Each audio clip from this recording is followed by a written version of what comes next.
live. No, hey, Vancouver. Welcome back to another episode of Vancouver Real. My name is Mike Zaremba, and I'm here with my big brother, Andy. Hey, everybody. And also Mr. Omid at the helm. Hello, everybody. And we missed last week. We were down in the Float Conference, which actually was a really cool conference for us. That was neat this year, for sure.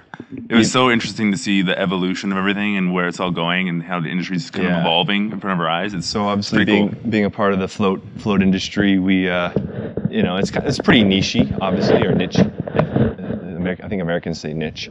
Niche. It's pretty niche-y, but but we've had this conference running 3 years in a row now, and it's cool. Like, it was very grassroots the first year, and then last year it's getting a little bit more professional, and this year even topped that as well. So it's cool to have just that aspect of even a very infantile industry. Well, you see all the new things happening, all the different tank manufacturers popping up now, and now you get some bigger float tank companies in the States that are like franchising and all this different stuff. So it's pretty cool to watch. Yeah, it's good research happening as well. Great research happening. So that was why we missed last week, but we're back now, and as always, we're broadcasting here at a float house in Gastown, downtown Vancouver. Float House is our 9-tank float center, and we have another 5-tank center in Kitsilano, and then our cousin has Float House Victoria, which is out on the island, obviously, with another 5 pods. And today we have Mr. Isaac Haxton with us. Isaac is a professional poker player, and he lives in Marta, and that's the cusp of what I know about you. So we're gonna really dig into. And you could probably say that he was just recently seen on the Joe Rogan Experience Podcast a few weeks ago. So that's super cool for us because obviously Rogan's podcast was very inspirational for us to do ours. We kind of followed a similar format, just a conversation style where we just get into whatever topics happen. And man, thank you so much for coming on Vancouver Real. I'm really happy to be here. This should be a lot of fun. Cool. Yeah. And I was thinking about it on the way here in terms like when can you call yourself a professional poker player? I guess as soon as you're not doing anything else and you're not broke and homeless. And you can support yourself through playing poker. Yeah. So basically, if you can support yourself, support your memes, that's when you can say I'm professional. Yeah, I mean, there's no league board of accreditation. You don't have to get certified. You don't have to pass a bar exam. You have to get signed or something. No. If you can make a living playing poker, you're a professional poker player. And how long have you been a pro? Pro or semi-pro, about 10 years at this point. Wow. And you're 28 now, right? Almost 29. Cool. I was playing sort of part-time in college. It was, my part-time college job was playing online poker. Yeah. And then, so either starting then or after I graduated and was really doing nothing else. Yeah. But basically my whole adult life, I've been a professional poker player. Right. And you're not from Vancouver. No. Where are you from? I was born in New York. New York City? My parents were living in Mount Vernon at the time. Okay. I was literally born in a hospital in New York City, and then was in Mount Vernon and White Plains when I was relatively young, and my family moved to Syracuse when I was about 8. Syracuse. My dad got a job teaching at the university in Syracuse, and moved up there. That's cool. Was he a professor? Yeah, he's a poet and teaches creative writing. Whoa, that's interesting. I've been to Syracuse a couple times actually for, I used to play football, so I would go there for high school football camps. I think I went there twice. Did you ever go to that camp? I didn't go to Syracuse, no. It was good. It was really good. The Orangemen, it was very intense, but Syracuse is a serious football school. No kidding, it's super well known for that. Did you used to go to the games and stuff like that when you were growing up? I went to a couple. I was never a huge sports fan as a kid. You're busy making money online, playing poker?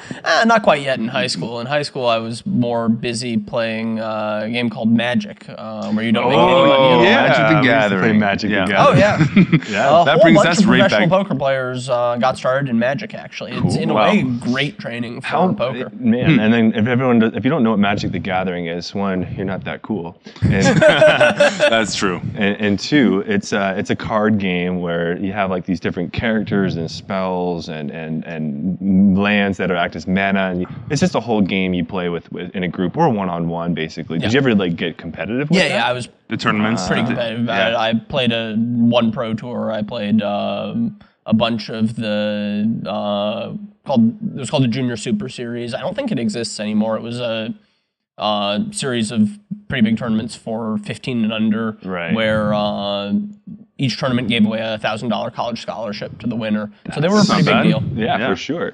I mean, and that would have been like a very strategic game. Like when we played, we just like to play our favorite cards. Right. Yeah, we played Friday nights. You know, we'd have like these TV dinner trays where we'd like to have one of those. We used to have like a big thing of chocolate milk or something like that, or pop, and some popcorn. Yep. And basically, because we always wanted to just play our big cards, so we let everyone kind of build up for several rounds. Yeah. And then we just start attacking, and whoever kind of is left standing at the end would be the winner. Well, tournaments have like really specific rules, don't they? Like you have to have like a 60-card deck or something like that. Yeah, there and all are these different things. There are a number of different, basically, sets of rule variants that they use for competitive play. Yeah. But yeah, they're all pretty specific. And, Do you remember what colors you used? I mean, at one point or another, all of them. Okay. Yeah. I was always red, black, and blue, I believe.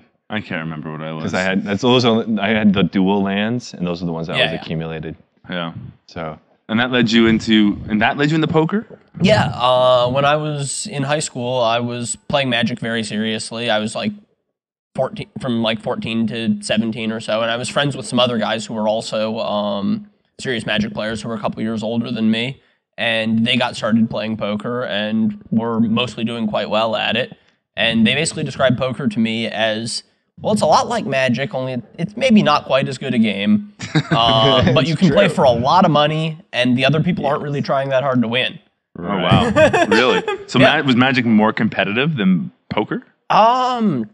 Magic, as I was playing it in high school, was more competitive than the small stakes poker I jumped into from there, for sure, yeah. Wow. That's crazy. So what about that game actually, what skills were transferable from poker to, sort of Magic to poker? I like to describe Magic strategically as falling like right between chess and poker. It has a lot of common features with both.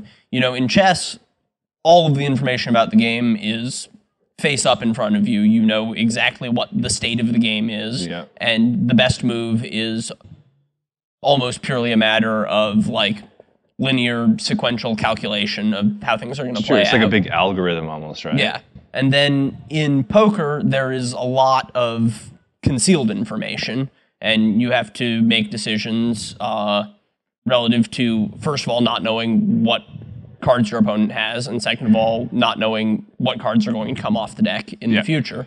And Magic has those same elements where you don't know what cards are in your opponent's hand, and you don't know what you're going to draw, and you don't know what they're going to draw. Right. So it combines a lot of features of both. And just in case people don't know this too, you played a little bit of chess like for a relatively competitive level when you were younger. When I was very young, I played chess competitively. I've basically been an obsessed gamer my entire life. I started playing chess when I was 4. I started playing chess tournaments when I was 6. I played chess really seriously till I was 13. So your brain's pretty wired. Maybe a year or two off from playing games real seriously from like 13 to 14, or 12 to 14, somewhere in there, and then started playing Magic real competitively, and from there went to poker.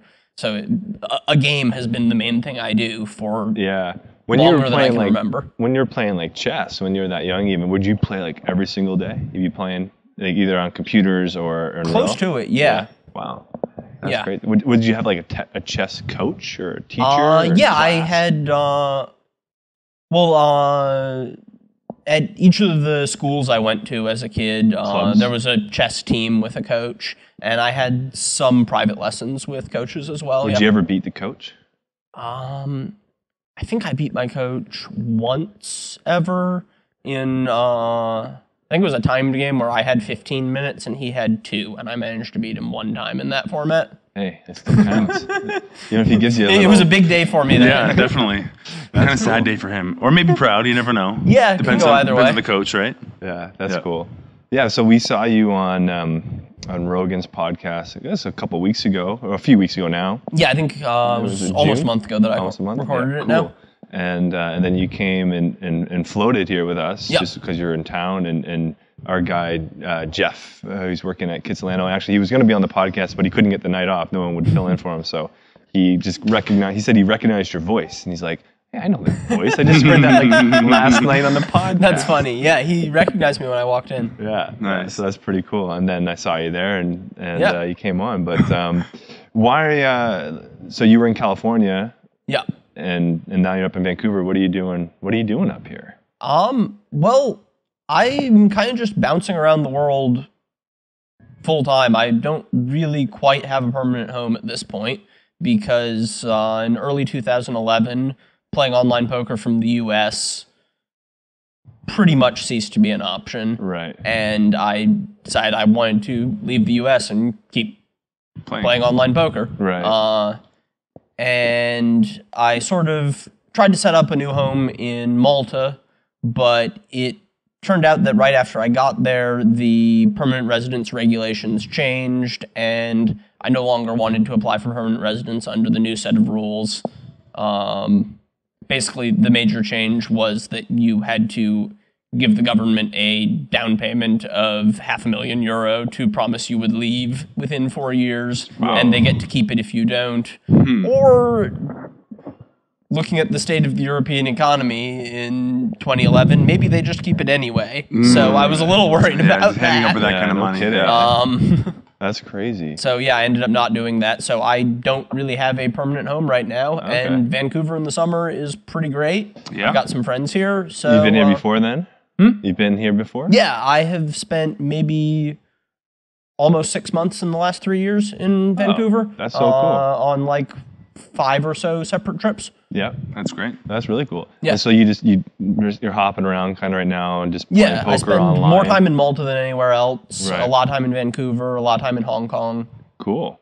And when you play poker professionally, like for your income, are you playing mostly online or mostly in tournaments? Mostly online. I'd say I play live tournaments somewhere around 50 days a year or something like that. Okay. And I play online more days than not when I'm not doing that. Sure. Wow. And like when you're, making money on this, like, and you obviously got to claim taxes, I assume in the U.S., right? Yeah, U.S. taxes. I don't owe tax in any of the other jurisdictions where I just visit. And, do you ever just will you ever just walk into a casino, like say in Vancouver at River Rock or something, and just sit down with just some amateurs and just, just like make your money, just taking, like, I mean, it's part of the game, or is it not, is that kind of like not cool? Not kosher? In no way is that not cool. Nobody would be upset about me turning up to play at River Rock or anything like that, but with the exception of a handful of places in the world, high-stakes games don't run public casinos very often. So you don't waste your time with there's probably not anything running at River Rock on any given night that would be a better use of my time than staying home and playing online. Right. So what is a high-stakes game? What does that mean exactly? I guess the threshold is somewhere around like $25 and $50 blinds. So you're buying into the game with maybe $2,000 to $5,000, and in a typical day, winning or losing tens of thousands. Right, winning or losing those games. Yeah, that's crazy. I mean, that's the thing too. Like we heard on Rogan's podcast, he said the biggest buy-in you ever did was $1 million buy-in. Yeah, I played $1 million tournament in Las Vegas about 6 weeks ago, maybe. Now, does that change it when that kind of money's on the line? Yeah, what does it feel like? Does the pressure just get really amped up?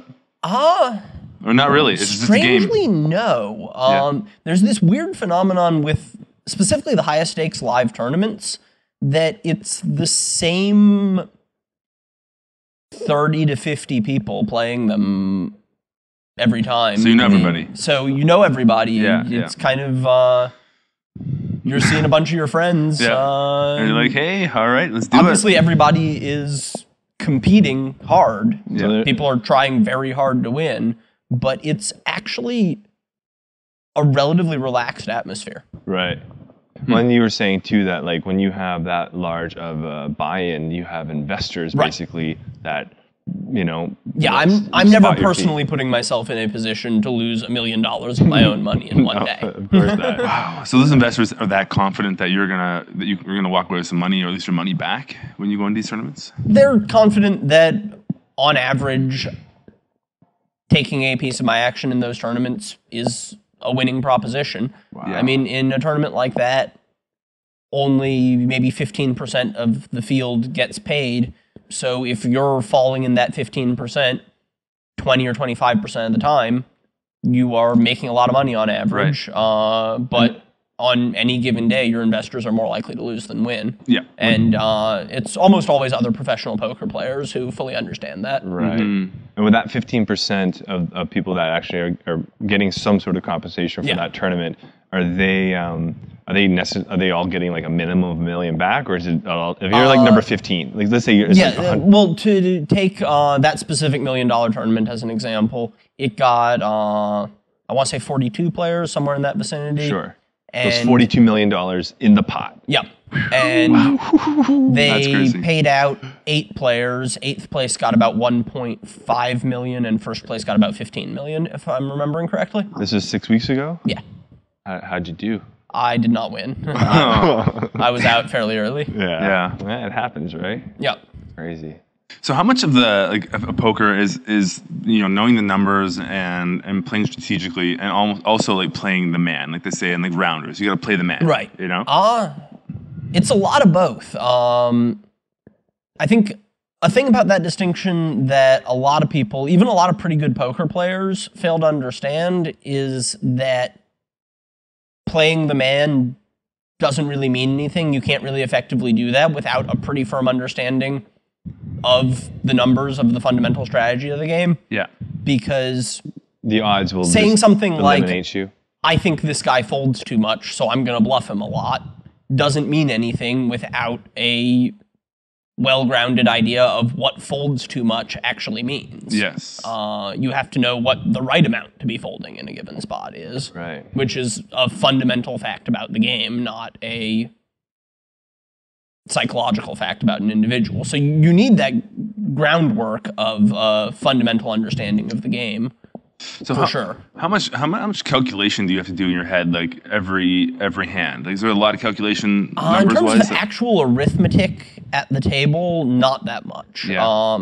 The actual arithmetic at the table is relatively limited to like keeping track of how much money is in the pot, keeping track of, there is 5,000 in the pot and 20,000 in my stack, and there are 2 rounds of betting left. So if I bet 5,000 here and he calls, then there's going to be 15 in the middle and 15 in my stack. And I can bet the remaining 15 on the next street. Is that so pot odds? Is that what that's called? Similar idea. Pot odds specifically refers to, say there's 5,000 in the pot and you bet 5,000. Now, I'm in the position of deciding whether or not to call that 5,000. And if I call and lose, I lose 5,000. If I call and win, I win the 5,000 you bet and the 5,000 in the middle for a total of 10. Right. So I'm getting 2-to-1 pot odds. Winning is twice as good as losing is bad when I call that bet. Right. That's what pot odds means. Okay. But the thing I was talking about of like sizing bets over multiple rounds is a pretty similar concept. Yeah, you have to understand, you're talking to complete poker amateurs here, right? who will play like once a month around friends' poker tables. So I'm going to ask some pretty basic questions for you. Sure. But no, but it's interesting to. I mean, obviously, when you're getting to that level, like you've won the World Series of Poker. Is that correct? No, you haven't won. I have not won the World Series of Poker. How many times have you played in it? The World Series of Poker main event, I have played in all but one of the years since I've been old enough to. I skipped it this year. Why? For a pretty silly reason. I had it in my head that I was going to qualify for this tax credit that you get if you spend 330 days outside the U.S. on the year, and I had spent close to the maximum number of days in the U.S. already by the time the main event came around. And I decided to leave town so that I could qualify for the tax credit. And then I ended up going back to the U.S. for something else and not getting the tax credit anyway. So I'm feeling real dumb about that at this point. Yeah. So, but you played in it several times before this year. Yeah, I played obviously. in it, I guess, 7 times. And what's the furthest you've ever gotten? I finished either just inside or just outside the top 100 once. And there's how many thousands of people? It varies every year, but between like 5,500 and 7,500, I think, in Do you the get years paid since out I've been playing. at when you're At 100th place? Absolutely, yeah. It's the same thing. They're paying around 15% of the field. So and buying in, how much is buying in? Like, how much do you have? The World Series main event is $10,000. Okay. So it's reasonable. It's reasonable. So anybody can just show up and play if they want to. So how come that one's so much more highly coveted than say like the like the $1 million buy-in that you do? Like why? That seems way more. Well, the World Series of Poker kind of started tournament poker. Tournament poker, playing poker as a tournament game rather than just for cash, is a relatively new idea. It started, more or less, with the World Series of Poker in, I want to say 1969. So that is the first they poker gave birth to tournament. the whole It's thing. like it's a very historical event. It's like you win that. It's a pretty crowning achievement, I guess. Yeah, and right? it's the plays biggest it. poker tournament of the year by a pretty wide margin. Yeah, for sure. How long does that actual tournament take? Like how many? Really long time. I want to say it's something like 9 days of play. Wow. So do they start at a certain time and then they end at a certain time and then that's it for the day and then Yeah. It's like 8 to 12 hours of play a day. Wow. And can you kind of get up when you do breaks and that? You just kind of get up? There are scheduled breaks every 2 hours. Okay. So you get 15-minute breaks every 2 hours. Right. Otherwise, people would be missing hands to go to the bathroom. And then that's pretty intense. Yeah, it is an intense day. Yeah, it's a grind for sure. Like, what do you do to kind of get yourself through that? Do you kind of like eat properly, almost prepare like an athlete nearly, and like you know make sure you're taking care of yourself and like. Yes and no. A lot of people prepare, exactly like an athlete. A lot of poker players are in really good physical shape and eat really healthy while they're playing and stuff like that. I am a little anomalous in my approach, I guess, that I'm not in great physical shape. I prefer to eat very little and drink lots of coffee while I'm playing. I find that's pretty good for my endurance. Get the nerve and focus. synapses going. I met this guy down at the float conference who has a supplement company. It's not on it, but it's another one. And actually, I think there's a product that he said that you use is some sort of like. I don't want to say Smart caffeine? Yes, smart caffeine. What is that? It's just caffeine and L-theanine. Okay. I've only taken the Smart Caffeine brand thing a couple of times. Oh, okay. A buddy of mine at a poker tournament had some and offered me one. Why caffeine? Why do you need coffee? Why do you like? I mean, obviously it keeps you alert and awake, but personally, I am a pretty heavy coffee drinker every day, whether or not I'm playing poker, and have been for a long time. Did you drink coffee before you floated? Yes, I did. You're like, that's my norm. That's my baseline. Yeah.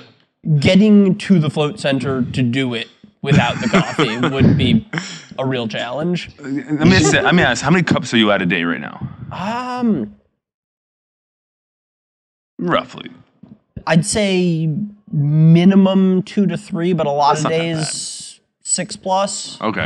Yeah. I recently just quit coffee, and I'm actually kind of back on coffee a little bit now. I'm on 1 cup a day. Be honest. 1 cup a day. It's okay. But, sure. Tell your story. But the thing is, though, there are way more pros to actually drinking coffee than there are cons to drinking coffee. That's how I feel about it. Yeah. Well, there are. Like, there's a lot of like proven benefits to drinking coffee. Yeah. And I can tell, like, it definitely heightens your acuity a little bit. It definitely makes you a little bit sharper. Oh, for sure. Right. But at what cost? I mean, is it taxing your system? Maybe it is, but if you're trying to win a poker tournament for $1 million, a little coffee's maybe a small price to pay. Sure. Just true. I agree. But it'd be interesting. I mean, if you could physically get here for like an 8 a.m. float. Do you wake up early in the mornings or?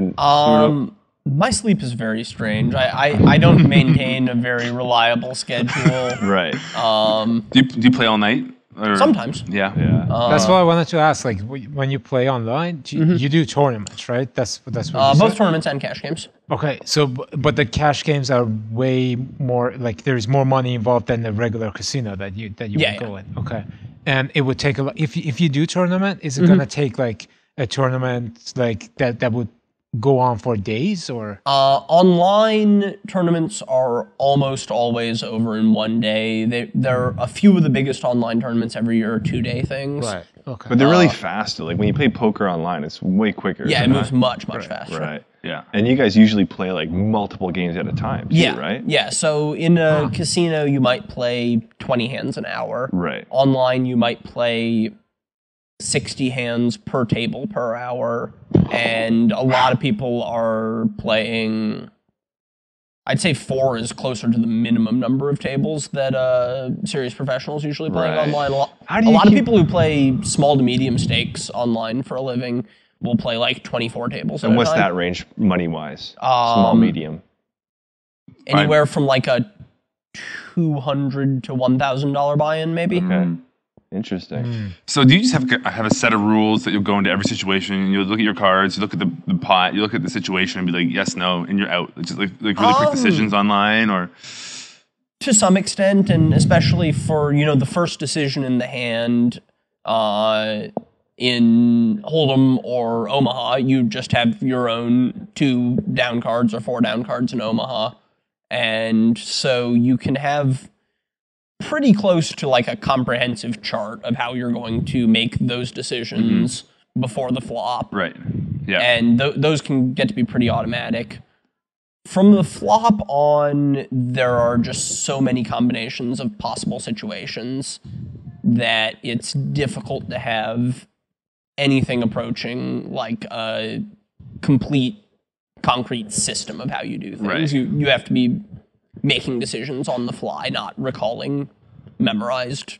Right. So plays. Poker is like really a combination of luck, strategy, and like the social aspect and being able to like read people and that kind of thing, right? So would you say those are the 3 main elements that are involved with it? Yeah. I think that's a fair characterization. Yeah. Do you ever get out of like some days or some games just kind of like get into a whole almost different character mode of like, I'm going to be a little bit more aggressive and almost bullying this game versus like the very quiet, passive, but then you just like, dominate through, I don't know, just passiveness almost. Do you ever like change it up like that? Does it work like that? Or is it pretty like, no, it's more just like, this is my car, it's just.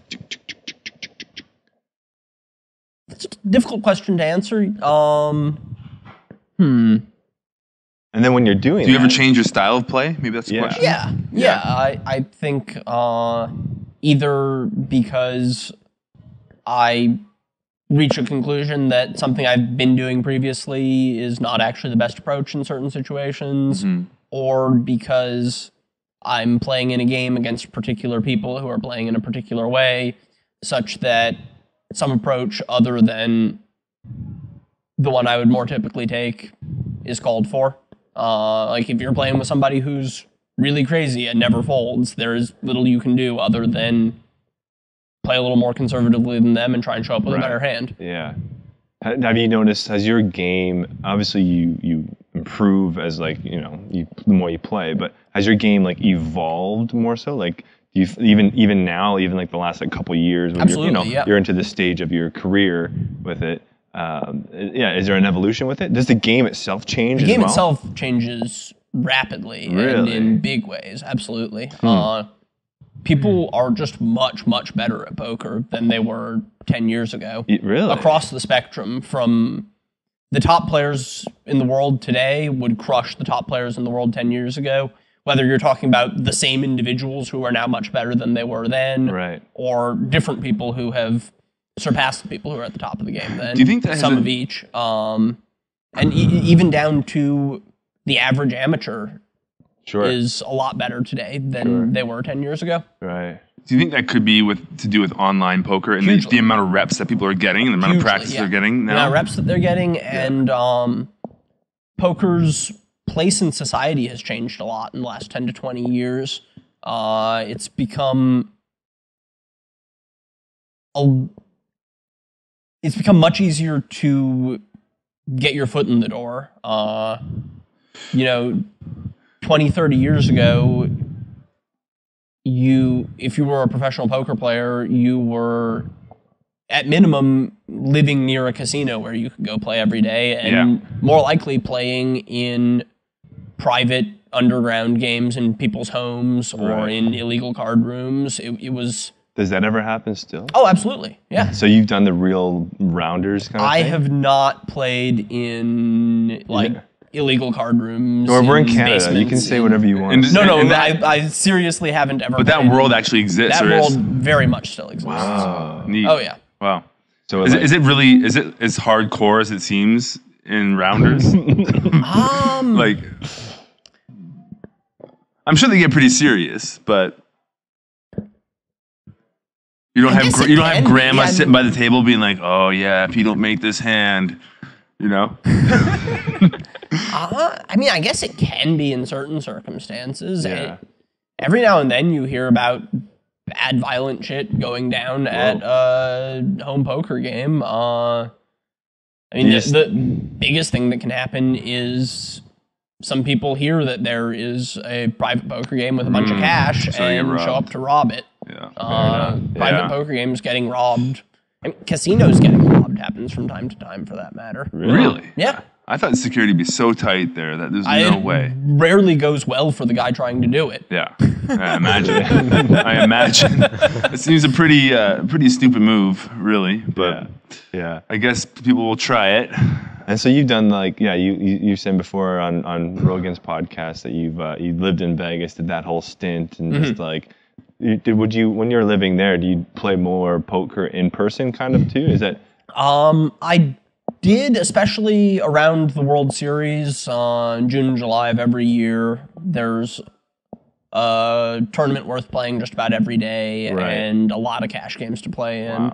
Wow. Poker in Vegas is much slower the rest of the year. Okay. And I played much, much more online than in casinos, even when I was living in Vegas. And if you're prepping for the World Series, will you kind of purposely go out and okay, I'm going to need to play in real time with real people to kind of just get used to that sort of game style again, versus the online play? Will you start modifying your training, if you will, to get yourself in peak condition for the World Series? The thing about poker that's different from most other competitive endeavors is the ratio of training time to game time is very different. You don't have the same sort of a football player has 16 games a year or something like that, and is spending the rest of his time training. Right. Poker player is playing for real 300 days a year or something like that. Right. So you're just always in game shape. Yeah. You're always ready to go. Yeah. Cool. So when you play a lot online, do you kind of get rusty playing in person, in tournaments? A little bit. Sometimes it can take me a bit to settle into the different pace of the game and really slow things down and pay as much attention as I can to everything that's going on around me, every hand that's being played that I'm not involved in. Right. Yeah. And how much of the game is the ability to read somebody?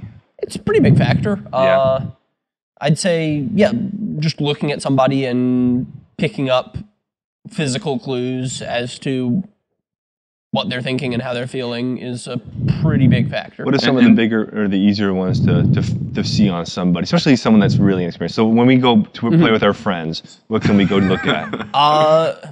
Probably the biggest one that people will give off if they're really inexperienced is changes of posture that indicate how interested in and committed to the hand that is going on. Right. They are. So what's some examples of that? Somebody would be, maybe sitting roughly like this as their resting posture. Right. And then if they have a really good hand and they're really interested in the pot that's playing out right now, they'll put their elbows up on the table and lean forward. Right. And just be looking really engaged. And if say there's a bet and another guy's thinking about whether or not to call, and I'm sitting over here and I know I'm going to fold when it gets around to me. If I'm an inexperienced player who's not very concerned with concealing physical stuff, I might just be holding my cards like this and looking off over there, like already done with the hand, completely giving that sort of thing away. So I'd say that's one of the easiest ones to pick up. Do you still read, even when you're at the top level, when you're in like the last table of a tournament, you still reading people too though? Is it like super subtle obviously, but are you still... At that point it's a lot more subtle. It's more just about the cards and the bets and stuff like that? It is to a much greater extent just about the cards and the bets because top players are, first of all, very good at concealing they've done the physical it stuff. And second of all, are prone to give off false information on purpose through their... What would some examples of that be? I mean, just doing the same sort of thing I described, only in a calculated way to throw you off. As opposed to in a completely transparent way. Yeah, right. And I mean, that sort of acting is common even with people who are not very experienced, but inexperienced people tend to be very obvious when they're doing that sort of acting. Yeah. Do you do that? A little bit, not much. I don't think I'm especially good at it, and I don't think I'd be especially likely to trick people, given that I'm a recognizable and experienced player. I don't think people are... If I act much faster or slower than usual one hand, or am looking more nervous than I would otherwise, they might be inclined to think it's as likely to be a ploy as genuine. Do you, when you make, not when you win a tournament, but like when you make, I know when I win a pot, I get this you get this like crazy rush of like, I don't know what it is, endorphins maybe and stuff. Yeah, do you still get that even after years and years of doing it too? Or is it more just like, another one, or is it? Rarely, but if it's much bigger enough than I'm used to, if it... What's your threshold now? Is it like when you win $300,000, you're like, oh yeah, right? Yeah, I guess some. $300,000 mark. Yeah. When you get over $250,000, then it gets interesting for you. Yeah, then you're like, other than that, you're just now my heart's pumping a little bit. Yeah. That's cool. That's really cool. So what would be like the craziest kind of scenario that you've seen playing out in a tournament for big money? What would be like, a crazy hand or like a huge swing or something like that? In terms of just like crazy, improbable events, a hand came up in that $1 million tournament I was talking about where two guys both holding pocket aces got all in pre-flop, and rather than splitting the pot, which is going to happen, I guess, maybe 95% of the time or something like that, one guy made a flush and won and knocked the other guy out. So would they agree to split the pot? They both had No, they don't agree to split the pot. The winnings of that hand. Oh, okay, right. Normally it was, okay. Normally because both players have aces, the gotcha. only way that anything other than the pot being split can happen is if 4 cards of one suit come in the 5 on the board. Right. So that one player makes a flush. Yes. And that happens very rarely. The scenario of two people both having pocket aces in one hand and getting all in before the flop is already very rare. And then once that happens, it's very rare that one guy would win and the other guy would lose rather than that just get split. And it happened. They were all in, pre-flop. Yeah. Wow. Relatively late into this $1 million buy-in tournament. And how much was in the pot then? I have no idea. It would have been tournament chips, so there's no direct cash value. Right. Yeah, but it probably represented a swing in how much money each of those players expects to make on the tournament from that point forward, worth well over $2 million. Ever seen a royal flush? Of course, in 10 years. A bunch of times. Yeah. Okay. Yeah. But you never got it. Yeah. You got it. Okay. Probably more than 10 times. Well, when you're playing hands online, you're playing so I played many millions hands. of hands in my life. Okay. Yeah. Millions. You're going to see those rare. Yeah. Wow. So you're in Vancouver just for a few weeks, basically, and then where are you heading from here? I am going to a wedding in Philadelphia, and then I am going to Hamburg, where my sponsor, PokerStars, is throwing a party for That's sweet. VIP players. They just fly out to Hamburg. Yeah. That's awesome. That's fun. How long have you been with PokerStars? How long? Since the end of 2012. Sweet. What are some of the other big names that are under PokerStars?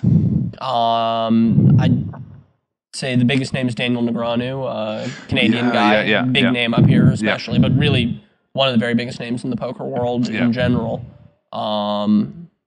I watched an online video with him one time, and he was explaining a strategy called small ball. Have you heard of that before? Yeah. Do you understand that? Because I actually tried to learn that strategy, and I actually tried to implement it, but it always started looking like this crazy thing that didn't work. And and people would be like, "What the hell are you doing?" And then I'm like, "It's a strategy, I swear." Yeah. I mean, it's very difficult to sum up an approach to poker in just a couple word phrase like small ball. But sure, I understand what he means when he says that. He likes to play a lot of hands and likes to avoid playing big pots as often as he can. Okay. Yeah, because he's kind of like just taking little bites. He feels like it gives him the best opportunity to exercise his skill advantage as often as possible while risking as little as possible. Right. So it's a strategy. Yeah. And is it common?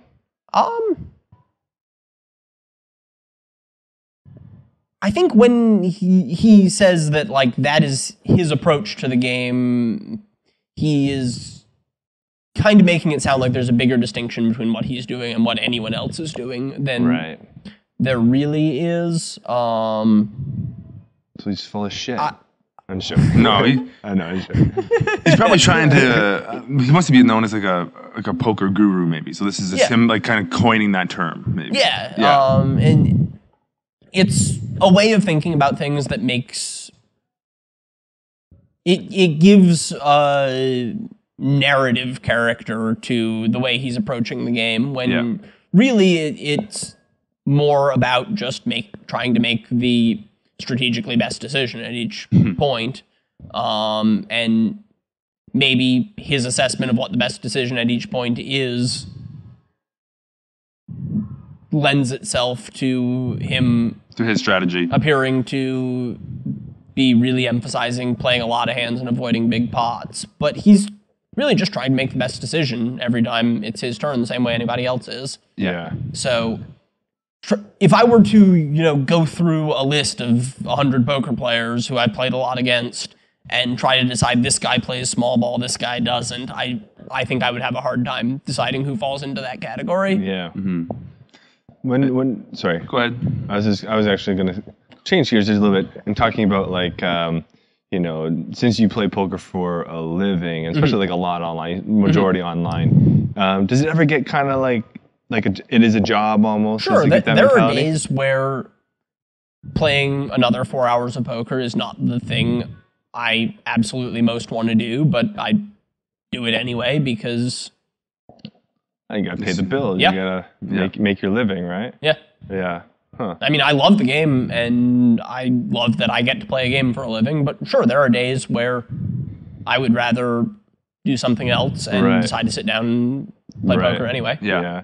And do you kind of structure it, or do you just kind of be like, I got good energy today, I'm going to play 8-10 hours today, or do you say like, okay, Monday to Friday I'm going to put in 40 hours of poker? Like how do you approach it very much? No. Especially if you're playing higher stakes, structuring it is tough to do because I could decide at the beginning of this coming week I'm going to play from 9 to 5 Monday to Friday. And on Tuesday, there might just not be a game I feel like playing in from 9 to noon, or even all day. So, to a pretty significant extent, the games that happen to run dictate when I play. Right. And when you play online, do you use an alias? On PokerStars, I play under my real name. That's part of my deal with them. I show up on PokerStars as Ike Haxton with a little picture of me next to it. Oh, really? So, well, you'll play against guys on there from all over the world, obviously, but amateurs and other pros, probably. and but then do you often get into games where it's your buddy literally that you're playing absolutely. against? Yeah, cool. All the time. Very cool. Wow. And how big is would you say the top tier kind of group is? Like, how many guys like you are there in the world at your level-ish, if you had to guesstimate? It depends how you classify it, but I guess on the order of a couple hundred, depending on how you count. Probably fewer than 1,000 and probably more than 100. What's it like when you're coming out of your amateur and you're creeping onto the scene as just an emerging pro? Yeah, emerging pro. What's it? Do people kind of want to start talking to you and be buddy? Do they want to get in with you or say, hey, where are you coming from? Or is it do the people kind of ignore you in a little bit, almost and feel threatened almost? Is there any of that kind of stuff happening in the world? Well, it sort of depends which sort of scene you're talking about emerging onto. I think maybe the live playing. Yeah, the live tournament circuit, I would say, in my experience, has been very friendly and welcoming. Cool. There's not really much of a sense of there's not enough to go around and we want to drive out potential. Right.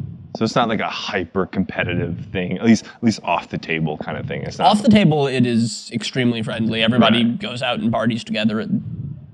Cool. And usually the guy that's picking up the tab is probably the winner. Right? Yeah. Yeah. No, that's cool. So how did you get set up with Rogan? How did you get on his podcast? It was the strangest thing. I was talking on Twitter. I was actually having a conversation on Twitter with Daniel Negreanu about televised poker. We were sort of arguing about the direction televised poker should and will take in the future. He was saying that he thinks it's best to try to appeal to as wide an audience as possible and emphasize the human stories in the game and really de-emphasize the play of the game because it's too hard to follow for the casual viewer. Making it more dramatic. Really? Yeah. Yeah. And I was taking mostly the opposite side and saying that you can make it entertaining and engaging from a narrative perspective, but still be pretty focused on the actual mechanical play of the hands and what is happening. Right. And I gave the example of Rogan's UFC commentary that I said Joe Rogan does a fantastic job of making UFC broadcasts informative and explaining to relatively inexperienced fans what's going on while still making it really entertaining and engaging. Right.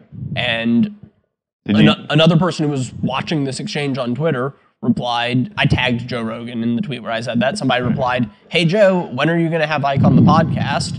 And Joe replied, let's do it. Wow. Just like that. Just out of nowhere. Boom. Did you go out to California just for that then? No, I was out there for some other poker stuff. Sweet. And that's awesome.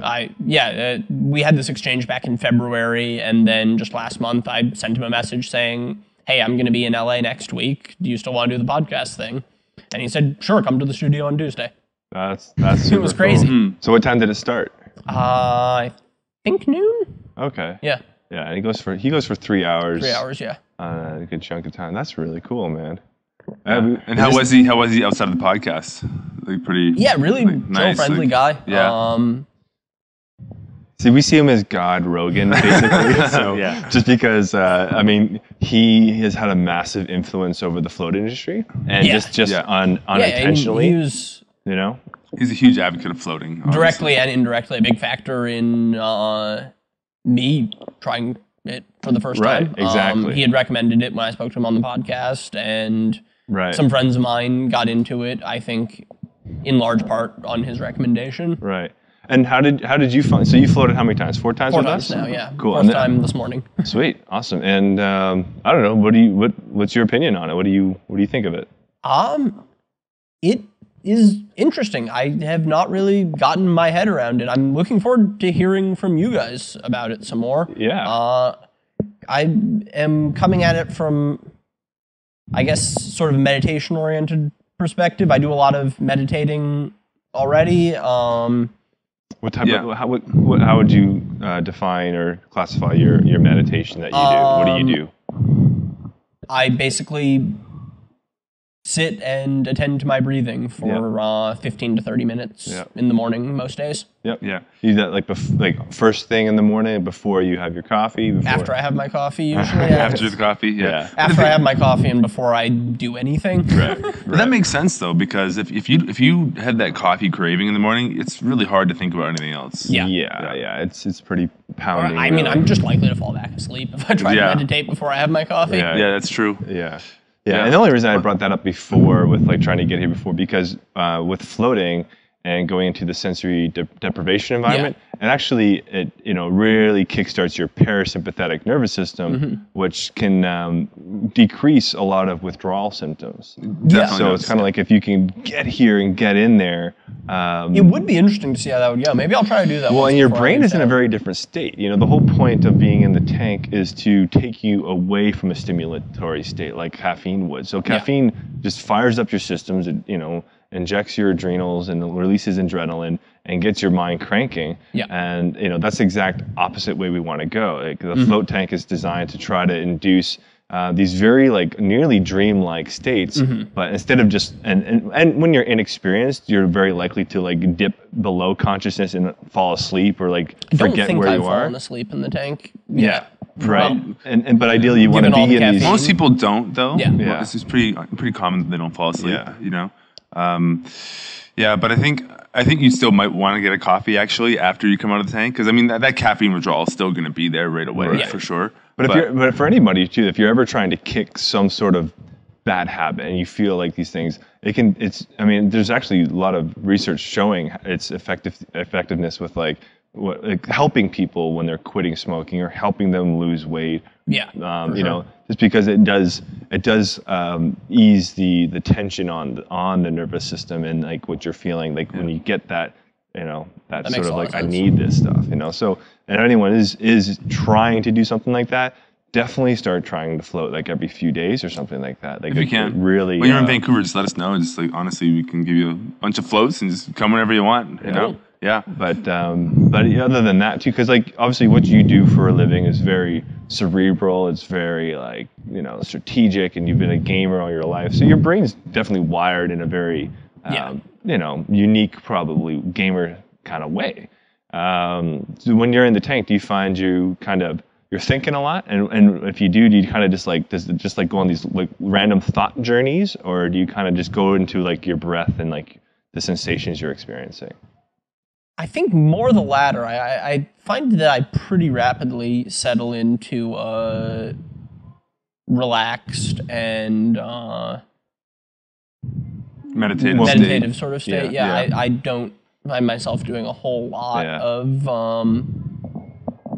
the sort of like linear thinking and calculating and planning that my brain is normally occupied with. I'll do both in the tank. Sometimes I'll kind of just try to chill completely out and go to a deep meditative state.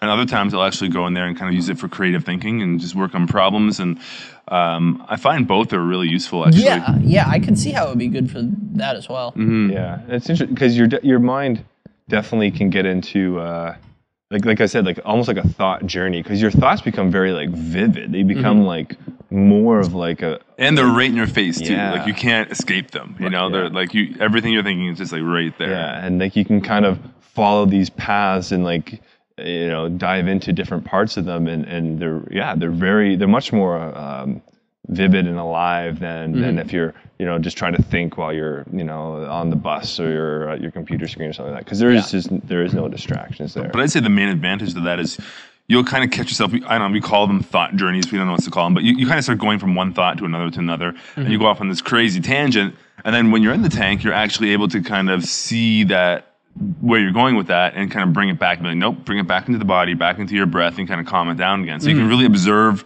the kind of random thoughts you might be having. And it's a great tool for just like calming them down and becoming present again into your body, right? And I also noticed like you'll also identify how our brains are literally just like thought producing machines. They won't stop. And I think that can potentially, depending on the types of thinking you're doing and what kind of magnitude, could potentially lead to debilitating states of mental health, which could lead to physiological reactions too. And being able to, whether it's just do like a practice like you do at home, and just bring your attention away from your thoughts for a little while and get a little more still and calm. It just gives everything a break. You don't have to just jump from thought to thought to thought. And people usually, to avoid that, they'll put on music in the car, or they'll put on music at home. It's a distraction. Or television in the background, that kind of thing. You know what I mean? That way they don't have to keep being with their thoughts. But it's something that I think people have kind of gotten a little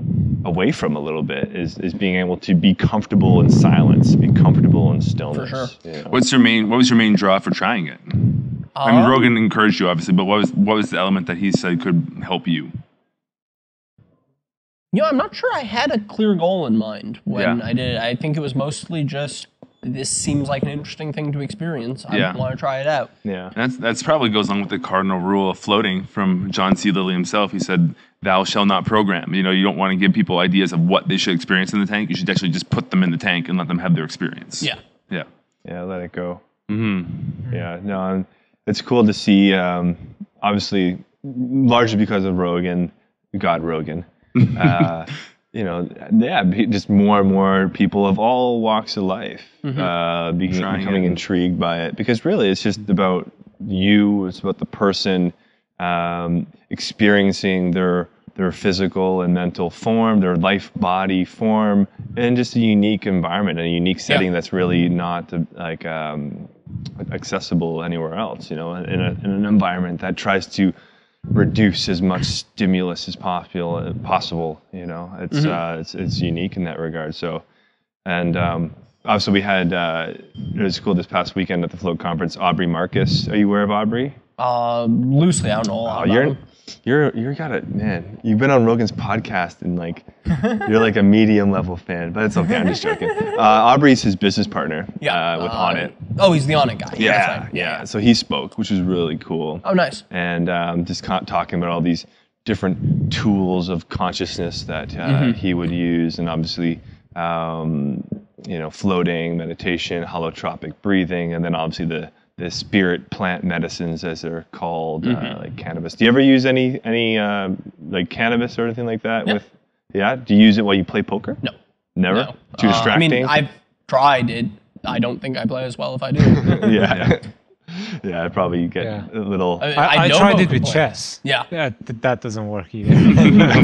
I know poker players who usually play poker stoned. And really? Some of whom are quite good. Most of whom I think would probably be better off playing sober. Yeah, just need really clear. It's true, because you want to be really just into the game. How much in poker? There are a couple people I know who have debilitating anxiety, and cannabis helps them cope with that. Sure. And so for them, I think they play poker better. Right, it's a better aid even. On cannabis than not, just because going out and dealing with the world is easier for them on cannabis than not. It's true. But outside of that, I think it is rarely a useful tool for poker. Yeah.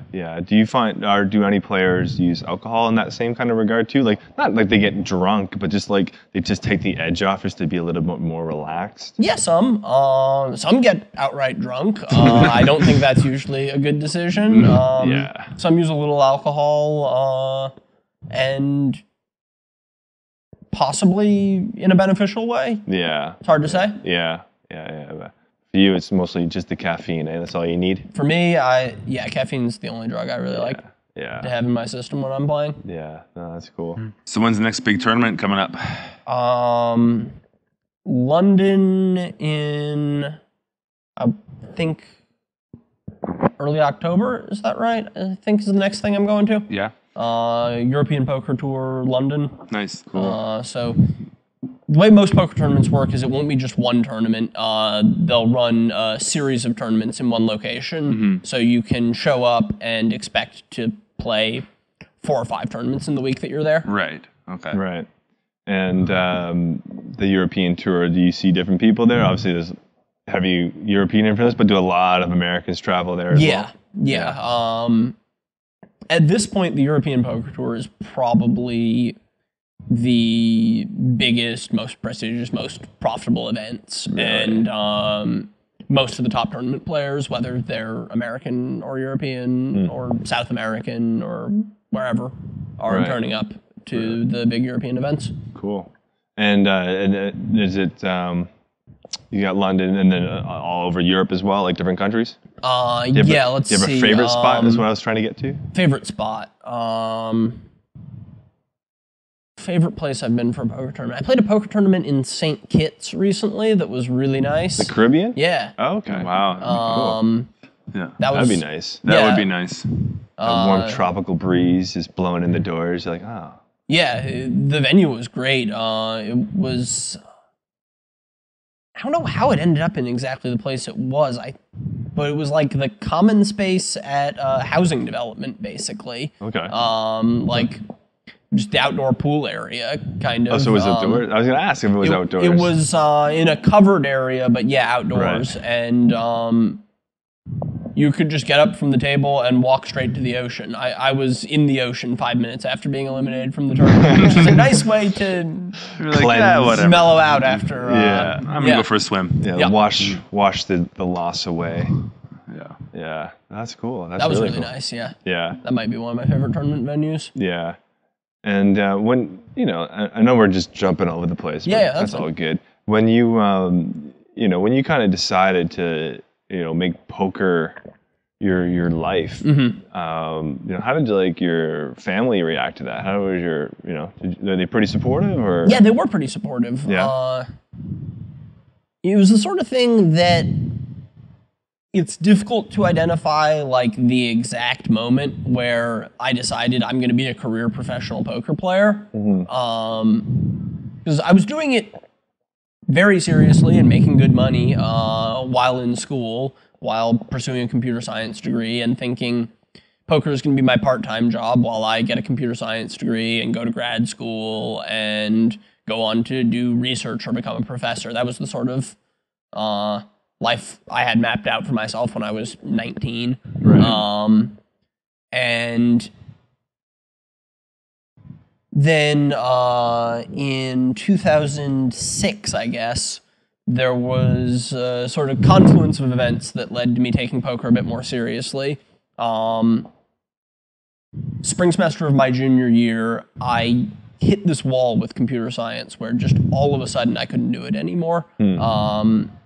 I had kind of taken the plunge into I'm going to be a computer scientist based on not very much. Yeah. You turn up at college and I signed up for 4 classes my first semester, 1 in economics, 1 in math, 1 in computer science, and 1 in cognitive science. And I hated the math class and dropped that right away. Yeah. I thought the econ was like okay, but kind of boring. I had a good time in the computer science class. And I decided, okay, I'm going to be a computer science major. Right. And that's not a lot of information to go on for picking a career path. Especially at that age, too. Right. It's amazing. How would you have any idea? Right. Did you have any idea that you'd become a professional poker player when you were 19? By 19, it was looking possible. By at 18, right when I first got to college, I don't think I was really considering it. By my junior year, or sophomore year even, it was on the radar. I was making some money at poker already. Yeah. So did you spend more time studying or playing poker in college? Probably studying. Oh, really? Oh, yeah. Okay. At least for the first couple of years. Yeah. And then, like I was saying, my junior year, I just out of nowhere hit this wall where I would turn up at the computer lab to try to write some code for a project. And an hour would go by and I'd find myself still just staring at a blank screen. Yeah. Was it a motivation thing? Because you got there, you were there. It's not like you're like, I'm not even going to go in. But, I don't know what it was exactly. Yeah. The way I've explained it before is that it was like something subconscious realized before the more willful part of my brain that this was not really what I wanted to spend my time doing in the long run. Right. Yeah. Do you ever get gut reactions when you're playing poker? You played so much. I imagine you start to develop different sensitivities to just the energy of the people in the room, the energy of the circumstance. And do you ever get like weird kind of like I should do this or that during the game? And do you follow those? Sometimes. Yeah. It's tricky because it's easy to get gut feelings that are coming from the wrong place and give you bad advice. Sure. It's easy to lose a couple hands in a row and get a gut feeling you're going to lose the next one and be overly conservative or passive. And that sort of gut feeling is really counterproductive. But then there's another sort of gut feeling where a hand is played out and you're on the river at the last decision point in the hand, deciding whether or not to call a bet from the other guy. Mm-hmm. And in the moment, you can't quite put your finger on it, but there's something really powerful saying, I just don't think this guy has it. I can't figure out why, but I really think I should call.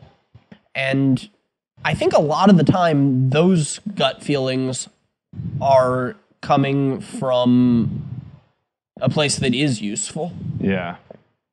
When you have that big win or whatever, are you like, you see on TV some guys go like, yeah, and they jump up and they smack the table and do that. Are you one of those guys? You're more just like this one, like, you just more or less take it in and like feel the rush on the inside and don't maybe express it. I think I've done the jump out of my seat, celebrate thing fewer than 5 times in my life. Okay. I'm usually pretty But you've done it though. I've done it. Whoa. Yeah. Did it kind of just come out of nowhere? Like, it was probably a pretty spontaneous reaction, I assume, but it must have been a big deal. Yeah. Whenever you, like, how many tournaments have you full out won in your career? Live tournaments in casinos, only one. Oh, really? And not a particularly big one. Yeah. My 3 biggest results in major live tournaments have all been second place finishes. And are those on television? Yeah. Yeah? Cool. Yeah. Very cool. Yeah, that's awesome. Do you enjoy the lifestyle? Like the kind of touring around and playing tournaments? I like is it a lot of fun? And I like mostly being able to set my own hours and... No one telling you what to do. Yeah. Yeah, I don't deal all that well with being told what to do. I have just sort of a contrarian personality. Yeah. So why do you do it? Is that just this is what you choose to do with your life at this point, and that's just what you're doing, or is just anything more to it? Love games. I have really deep need to compete at things, and there's really nothing quite like competing at a game for me. Do you have any other games? So, because you were saying on Rogan's podcast that you see there's a lifespan. Like, because eventually you're just like, I don't think my brain's gonna be able to compete at the highest level anymore. Yeah. After poker's done, do you have any games on the horizon that you're like, I can jump into that game, like darts or something? Darts. I'm sure darts is as strategic mentally as it is. I don't know. It's pretty intense. Those online. You ever see the TV? Yeah, but it's a skill. I think I'd be quite bad at darts. I'm not a physically coordinated guy. Do you play other games like recreationally? I still play some Magic, mainly online. I didn't even know it had online Magic. You've been out of it for a long time. Yeah, so. We're way out of the loop. Yeah. I miss those days though. Cool. Cool, man. Well, shoot. Like, how often do you get back into Vancouver? You got any plans to come back? I don't know exactly when the next time I'd be back here is, but it's almost certain I will be. I'm actually kind of considering moving here full time. Do it. Oh, it's a great place to live. That's what everyone says. The winters are a little rough. I've been here in February before. Yeah, I mean, it's like you got like from November till about May, really. Well, the early nice thing May, about like it's April, just gray, dark, and rainy, but it doesn't get that cold. Yeah. The nice thing about like April and May though is like, because June obviously is the solstice, so like April, May, the days start getting really long. That's true. So you get tons of sunshine. So you're driving around till like 8 p.m. at night, and it's still like sunny out, and it's just nice. I don't know. Only for a short time of the year though. And then we get the opposite. We get like the darkest day of the year, which is just the opposite of that. Yeah. It's super dark. Yeah. But it's not bad for online gaming though. If you're sitting around and it's raining outside, what's the difference, right? Yeah. Right. Yeah. And I find I get more like kind of productive and creative during the winter months almost, because I don't know, like you when it's like darker outside, I bunkered down, You're I get more creative. I get more I don't mind writing, that at all. You know what I mean? Yeah. And, I think my wife finds it's not great for her mood to be somewhere where there's no sunlight. Yeah, seasonal depression's a big thing for sure around here. I mean, that's pretty normal. Get your vitamin D supplements. I think it's just the gray and being inside, and it just kind of gets to people a little bit. But other than that, but I definitely get used to it though, man. Like when it rains, I thoroughly don't mind the rain at all. I'd rather have rain. And you grew up where there's snow. So did we. Yeah, forget the snow. Where are you guys from? Toronto. Okay, So lots of snow. Very similar weather to Syracuse, though. Yeah. We get the worst of the snow from being on the other side of the lake. Yeah, the lake effect snow. Yeah. That's right. Yeah. And Vancouver's a great place. Probably like it. Yeah. Cool. Yeah. That'd be awesome. Well, if you ever do move out, then you can float whenever you want. That's a plus too. Do more podcasts. Has your wife tried it yet? She hasn't. Next time you're in town. Yeah. Is she here with you? She is. Yeah. Okay. Cool. Well, that's awesome, man. Well, let's just wrap it up, man. Yeah. This is super cool. Thank you so much for coming on. My pleasure. It's been fun. Yeah. PokerStars.net is obviously your sponsor, but what's your Twitter handle? Ike Poker. Ike Poker. IKEPOKER. That's it. Okay. That's so it. People reach on there. They can ask you more probing questions about how to become a pro. If there's any last tip you would give to the 19-year-old that's listening to you who's like in computer science right now at UBC, and he's like, fucking computer science sucks. And he's sitting into the poker. He's like, man, can I really do this? What would you say to him or her? Do it part-time long enough to really be confident that A, it's something you like doing, and B, it's something you're good enough at before you start closing other doors. Right. I know a bunch of poker players who dropped out of school when they were 18 and it didn't go great for them, and now they have no education, and they're yeah. So do it calculated. Be calculated about your poker. Be calculated about your life. But also don't make any decisions you can't take back because you've decided based on a month's experience that you're going to be a professional poker player. All right. Right. There you don't go quitting a job or dropping out of school right away. Yeah, it's a really easy thing to do part-time. Yeah. You can do it from home, whatever hours you like, and really get a feel for whether or not it's for you. So we're going to keep this rolling a little bit. If you can invest like 20 hours a week to poker online, how much could you potentially be bringing in on that? I guess it depends what kind of stakes you're playing and all that stuff. But let's say you're playing like small stakes, and I'd say 20 hours. People can start making a business plan for their life. You can calculate their hourly wage. Yeah. Just an enormous variability, really. What would you say the average guy makes who just plays online? I'm sure it's a hard question to ask. Who the average guy is, because there are so many more poker players, professional poker players, who don't totally immerse themselves in the culture of it, don't travel around to all of the live tournaments, and either just play online from home or play in their local casino. I think there are more people by an order of magnitude or two who are making $30,000 to $100,000 a year, and who I would never know about. And that's the thing too. Like obviously, if there's a population of players that are accumulating online, there's probably a larger population that are not accumulating for sure and losing their money. And probably on the order of 20 to 1 or even more amateur players who are playing poker for fun with a budget of money that they can stand to lose. Right. For every person who is making a living doing it. Right. Yeah. Interesting. Cool. Well, Isaac, thank you so much for coming on Vancouver Real. Anytime you're in town, please let us know, and we'd love to have you back on the podcast. My pleasure. Other than that, thank you, Omid, for all your behind-the-scenes work. Omega Point is his YouTube channel, so check out Omega Point on YouTube, and floathouse.ca for all of your floating needs in Vancouver and Victoria, and soon to be elsewhere as well. So with that, thanks for participating, everybody. We appreciate it. Any last words, big guy? Just to whatever is. To whatever is. Thanks, Isaac. Thank you. Awesome.